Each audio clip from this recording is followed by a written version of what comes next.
Ben de yani şu taraftan geldim. Sen nerede? Ben Kadıköy taraftaki. Skora oturma izni mi alayım sonra alanamız ne iş olsa.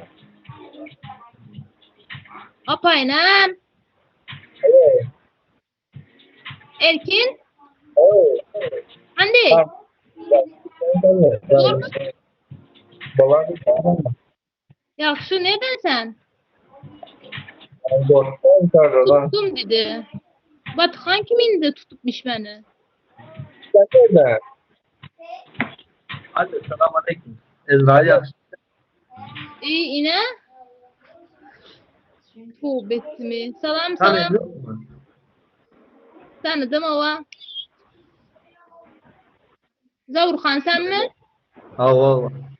Yaxşı mı adayın? Bu arada hiç kaçan gücün görkezmiştin indi görkezsen şuna ettim tuttum de. Erkin sen nereden Erkin? Kuş şuraya kendini. Kim? Nereden? Nereden çağırıyorsun? Kim? Mükem abi 5 de elmas versene bulsa. Aga 5'te yok 4 var.